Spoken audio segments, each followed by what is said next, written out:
My name is Nick Brand. I'm the Director of Corporate Programs at the Chicago Council on Global Affairs, and thank you all for joining us this evening. I'd like to take this opportunity to welcome George Friedman to the Chicago Council. I believe it's his first time here, so thank you so much for being with us. What you do, if you're a Ukrainian, is essentially reach out to the only country that will help you, which is the United States. Last week, 10 days ago, General Hodges, Commander U.S. Army Europe, visited Ukraine. He announced that U.S. trainers would now officially be coming, not just unofficially coming. He actually pinned medals on Ukrainian fighters, which by protocol of the military is not the way. Foreigners don't get to pin on, medals, but he did, showing that this was his army. He then left and in the Baltics announced that the United States would be pre-positioning armor, artillery, and other equipment in the Baltics, Poland, Romania, and Bulgaria, which is a very interesting point.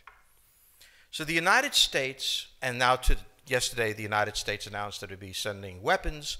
Tonight, of course, they denied it, but they are. The weapons will go. In all of this, the United States has acted outside the context of NATO. Because NATO has to have a 100% vote. Any one country can veto anything. And the Turks will veto it just for giggles. The point is that the United States is prepared to create a cordon sanitaire around Russia. Russia knows it. Russia believes that the United States intends to break the Russian Federation. I think that, as Peter Lorre put it, we don't want to kill you, we just want to hurt you a little bit. Either way, we are back in the old game. And if you go ask a Pole or a Hungarian or a Romanian, they live in a totally different universe from a German. And they live in a totally different universe from a Spaniard. So there is no commonality in Europe. But if I were a Ukrainian, I would do exactly what they're doing. Try to draw the Americans in. All right, Nick. No place is really pacific for very long. I mean, neither the United States, we have constant wars, okay? Europe will, I suspect, not return to the 31 years, but it will return to humanity. They will have their wars, they will have their peace, they will live their lives. It will not be 100 million dead, but the idea of the European exceptionalism, I think, is the one suffering the first death. There will be conflict. There was conflict in Yugoslavia, and there's certainly conflict now in Ukraine. As to the relationship to the United States, we no longer have a relationship with Europe. We have a relationship with Romania, we have a relationship with France. There is no Europe to have a relationship with. Yes, the gentleman in the fourth row over here. Excuse me. By the way, I'm a subscriber. Thank you. Is Islamic extremism really the major threat to the United States, and will it die on its own, or will it keep growing? It is a problem to the United States. It is not an existential threat. It has to be dealt with, but it has to be dealt with proportionately. We have other foreign policy interests. So, the primordial interest of the United States, over which for a century we have fought wars, the First, Second Cold War, has been the relationship between Germany and Russia, because united they are the only force that could threaten us, and to make sure that that doesn't happen. The United States has a fundamental interest. It controls all the oceans of the world. No power has ever done that. Because of that, we get to invade people and they don't get to invade us. It's a very nice thing. Maintaining control of the sea and control of space is the foundation of our power. The best way to defeat an enemy fleet is to not let it be built. The way the British managed to make certain that no European power could build a fleet was to make sure the Europeans were at each other's throats. The policy that I would recommend is the one that Ronald Reagan adopted toward Iran and Iraq. He funded both sides so they would fight each other and not fight us. This was cynical. It was certainly not moral. It worked. And this is the point. The United States cannot occupy Eurasia. The moment the first boot sets the ground, the demographic differential is we are totally outnumbered. We can defeat an army. We cannot occupy Iraq. The idea that 130,000 men would occupy a country of 25 million, well, the ratio in New York of cops to citizens was greater than we had deployed in Iraq.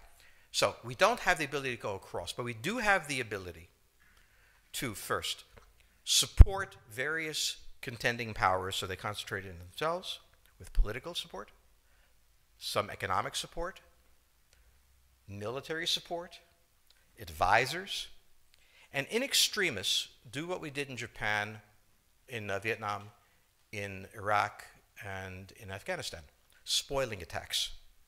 The spoiling attack is not intended to defeat the enemy. It's intended to throw him off balance.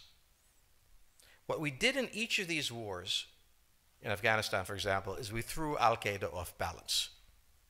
The problem we have, since we're young and stupid, is that having thrown them off balance, instead of saying, okay, job well done, let's go home, we said, well, that was easy. Why don't we build a democracy here? This was the moment of dementia that came in. The answer, therefore, is the United States cannot constantly be intervening throughout Eurasia. It must be selectively intervening and very rarely. That is the extreme moment. We cannot, as the first step, send American troops. And when we send American troops, we have to clearly understand what the mission is, limit it to that, and not develop all sorts of psychotic fantasies. So hopefully we've learned that this time. It takes a while for kids to learn lessons. But I think you're absolutely right. We cannot, as an empire, do that. Britain didn't occupy India. It took various Indian states and turned them against each other and provided some British officers for an Indian army. The Romans did not send vast armies out there. It placed kings like, various kings it created under the emperor, and those kings were responsible for maintaining the peace. Pontius Pilate was an example. So empires that are directly governed by the empire, like the Nazi Empire, fail. No one has that much power. You have to have a level of cleverness. However, our problem is not yet that. It is actually admitting that we have an empire. So we haven't even gotten to that point where we don't think we can kind of go home and it'll be over and done. And so we're not even ready for chapter 3 of the book. The question on the table for the Russians is, will they retain a buffer zone that's at least neutral? Or will the West penetrate so far in the Ukraine that they're 70 miles away from Stalingrad and 300 miles away from Moscow? For Russia, the status of Ukraine is an existential threat. And the Russians cannot let go. For the United States, in the event that Russia holds onto the Ukraine, where will it stop? Therefore, it's not an accident that General Hodges, who's been appointed to be blamed for all of this, is talking about prepositioning troops in Romania, Bulgaria, Poland, and the Baltics. This is the intermarium, from the Black Sea to the Baltic, that Pilsudski dreamt of. This is the solution for the United States.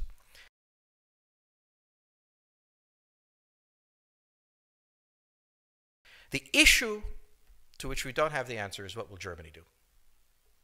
So the real wild card in Europe is that as the United States builds this cordon sanitaire, not in Ukraine, but to the west, and the Russians try to figure out how to leverage the Ukrainians out, we don't know the German position. Germany is in a very peculiar position. Its former Chancellor, Gerhard Schroeder, is on the board of Gazprom. They have a very complex relationship to the Russians. The Germans themselves don't know what to do. They must export. The Russians can't take up the export. On the other hand, if they lose the free trade zone, they need to build something different. For the United States, the primordial fear is Russian capital, Russian technology, German technology and German capital, Russian natural resources, Russian manpower, as the only combination that has for centuries scared the hell out of the United States. So how does this play out? Well, the U.S. has already put its cards on the table. It is the line from the Baltics to the Black Sea. For the Russians, their cards have always been on the table. They must have at least a neutral Ukraine, not a pro-Western Ukraine. Belarus is another question. Now, whoever can tell me what the Germans are going to do is going to tell me about the next 20 years of history. But unfortunately, the Germans haven't made up their mind. And this is the problem of Germany always. Enormously economically powerful, geopolitically very fragile, and never quite knowing how to reconcile the two. Ever since 1871, this has been the German question, the question of Europe. So to answer my faithful colleague of 700 years of empire, where Hungary and Croatia was joined, I didn't think you enjoyed that much.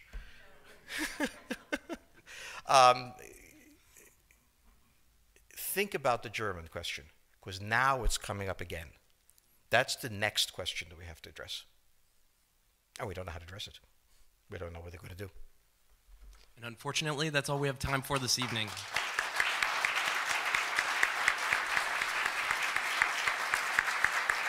Thank you so much. Thank you so much, George Friedman. He'll be signing copies of his book in the rear of the room. Thank you as well to the Chicago Club for co-sponsoring this evening. Good night.